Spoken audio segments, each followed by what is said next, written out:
I don't know if you're aware of this or not, but forever is a long time.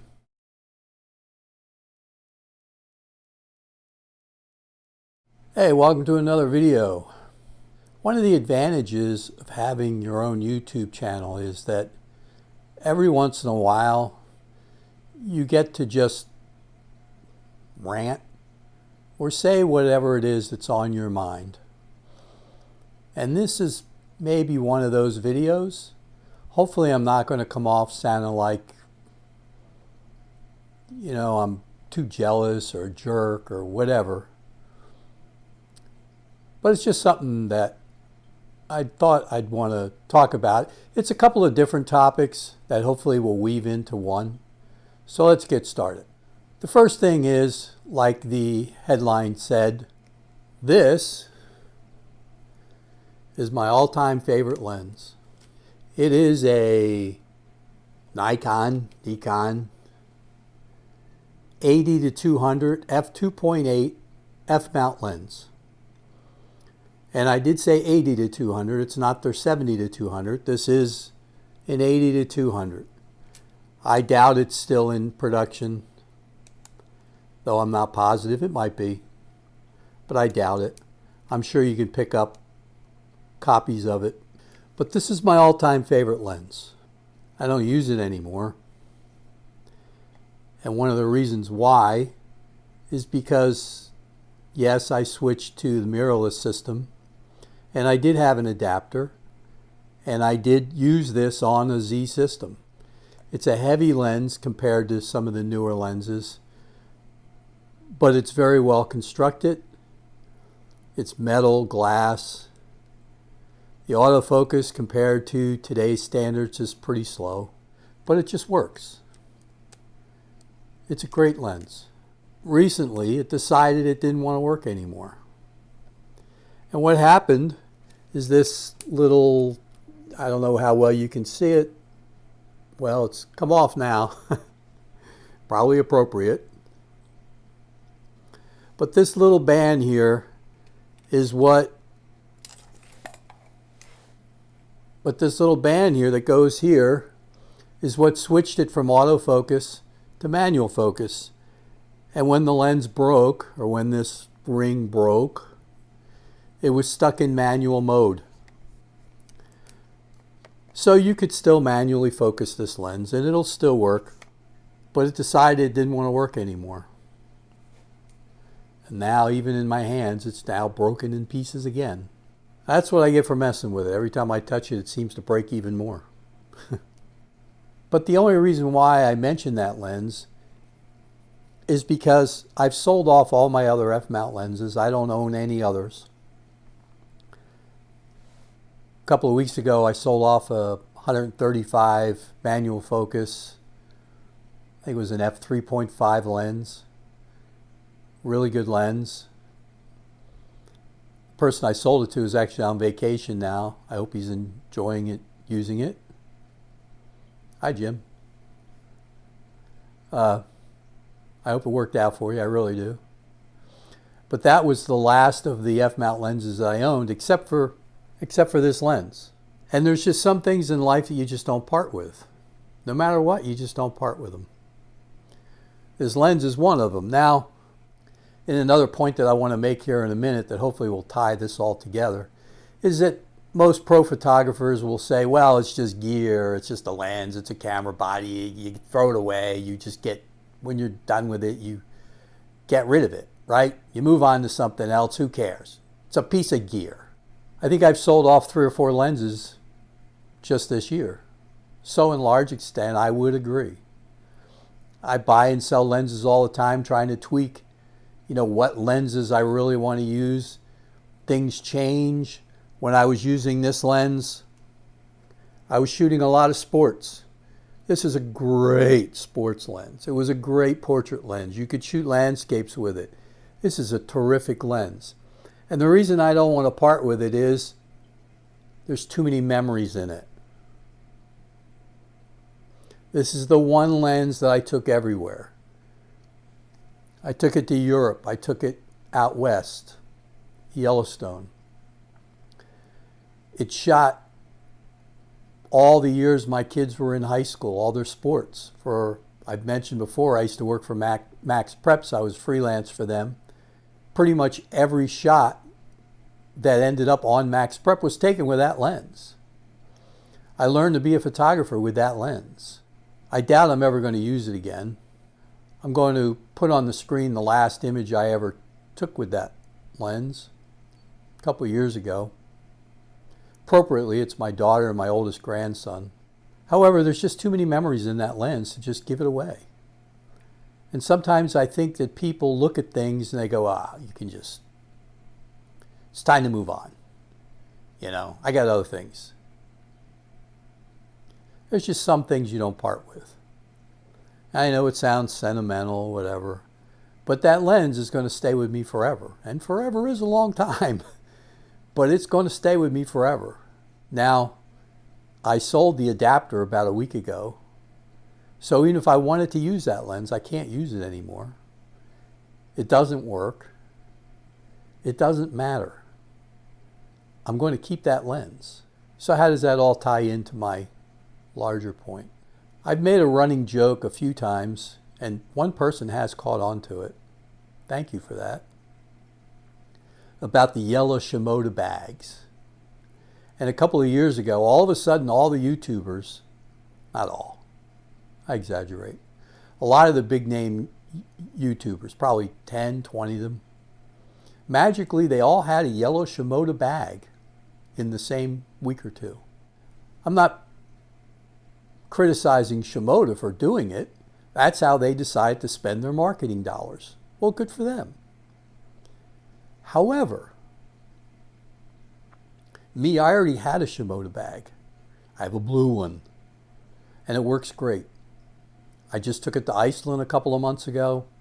I've taken it to Europe. I've taken it to Yellowstone, Grand Tetons. I've taken it to Alaska. I've taken it all over. It's a great bag. I love that bag. It's not yellow, but I love that bag. So Shimoda they didn't have to market to me. I already had their product. I already liked their product.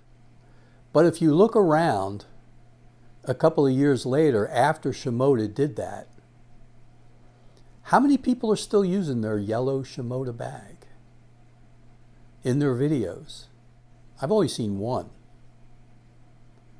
Maybe there's more. But what happened was, most of these photographers, they got the bag, they said thank you, they did their video, and they went back to their old bags. I had a Shimoda bag, and I still use my Shimoda bag. Yes, there's a point to all this, I think. In the last 6 months or so, I've seen maybe at least 10, I haven't counted them, probably more, YouTube channels that all of a sudden, they all have a Hasselblad medium format camera. This is where you think, well, Mike's getting jealous. Well, maybe I am. Who wouldn't love to have somebody out of the blue send them an $8,000, $9,000 camera with $5,000 lenses and say, hey, you don't even have to do a review. Just do a video and show off our great camera. Of course I'm jealous, but I also understand Hasselblad's never going to send me a camera and a lens like that. I don't have the following. I don't have the subscribers. My channel's not big enough. And so I'm not naive enough to be sitting here saying, hey, Hasselblad, send me a camera. It's never going to happen. So I'm not asking for it. That's not the point of this. So am I jealous? Sure. But am I a realist? Of course. They'd be foolish to send me one. So that's not the point, believe me. However, Hasselblad, like Shimoda, has decided that the eyeballs are in social media now. They're on YouTube. They're with these photographers.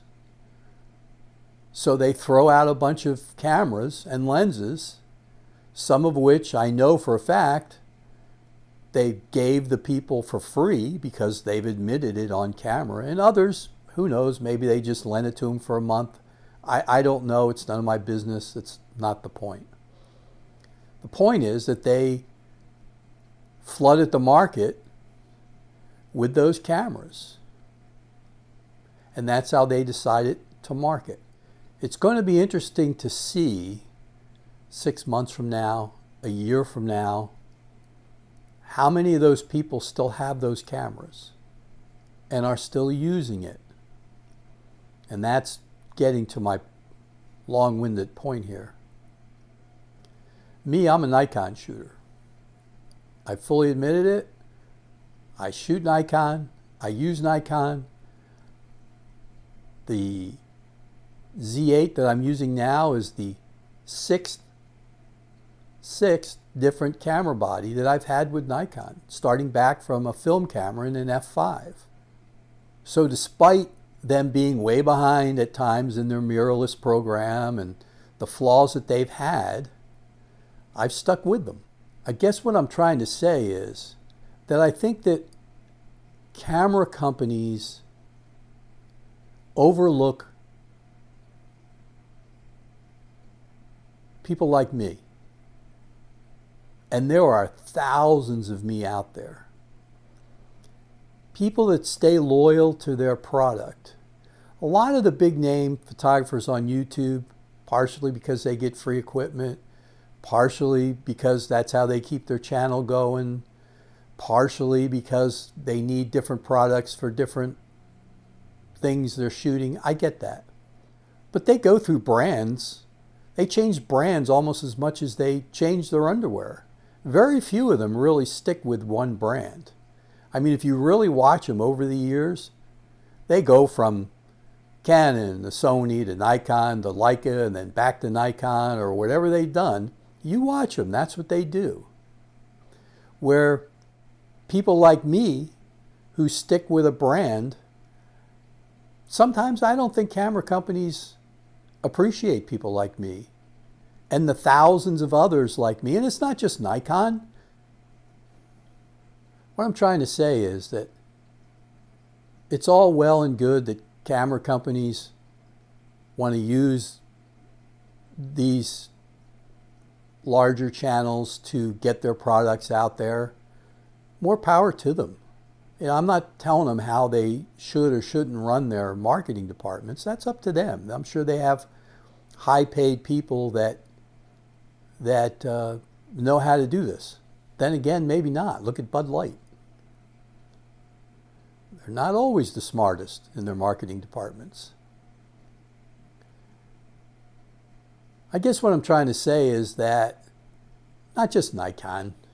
I mean, I think the only camera company that people are really fanatical about is Leica.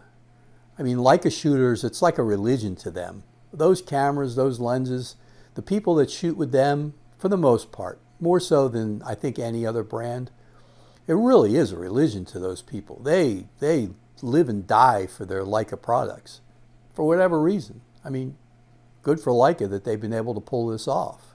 I don't know how they did it, but they seem to have been able to do it. However, other than Leica, these camera companies really should pay more attention to people like me. And that's not to say, oh, they need to send me free stuff. Not what I'm saying. Believe me, it's not what I'm saying. I have the gear that I like, that I enjoy using. I don't really see myself getting another lens anytime soon. But you would think, because I talk about Nikon a lot, and I've certainly been loyal to them, that when I applied to be in their lowest rung of their warranty thing, and to be able to build up to, yeah, if I want to borrow a lens, to promote it, because I'll actually use it for more than a month, I might even buy it, that they wouldn't send an email saying, sorry, you're not good enough. It's a mistake. It's a mistake. Because if camera companies start losing loyal people like me, I think their sales are going to drop even more. I know I've mentioned before, when I switched to mirrorless, I did look at Sony. I looked at a Leica Q2. I looked at Canon briefly. Yes, to my Pentax people, I even took a quick look at them. But I ended up staying with Nikon for whatever reason. They didn't do anything for me. They didn't help me. But at least at that point in time, I stayed loyal to them. Now, I probably will just because I'm used to their menu systems. I know it well. I like their lenses. I like their products. I promote their products. I have a subscriber who came to me and asked for advice. I got them to buy a Z5 with one of their lenses. And they're asking me now about potentially buying another lens. And I'm helping them go through what their needs might be and what lens might be best for them.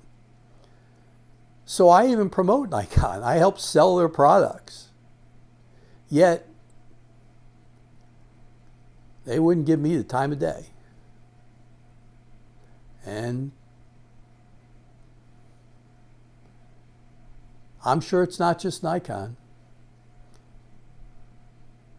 But these camera companies, even somebody like Shimoda, I love my Shimoda bag. I use it all the time. Have I ever even once gotten an email from Shimoda? Hey, here's a new product coming out you might be interested in. Nope. And I'm on their mailing list. Do I get all the promotional stuff from Nikon? Yeah, I get their promotional stuff because I'm on their mailing list and they send it out. Oh, we have a new camera. Here, go spend another $5,000. We're not going to answer your question. We're not going to let you, really be a part of our family, but just buy our camera, will you? They really need to be careful of those kind of things. And their marketing department needs to take interest. Not me per se, but the thousands of other people like me who I bet are in the same situation. That's my rant. I hope it didn't come off too whiny or sounding jealous or whatever. But it was something I just needed to get off my chest. That when you're loyal to something and you're loyal to a company like this, they probably shouldn't just say, you'll still be there, don't worry about it. Because yes, this is my forever lens. It probably broke and told me, hey, you've used me enough, go away. Just put me on a shelf somewhere. I'm still going to keep it.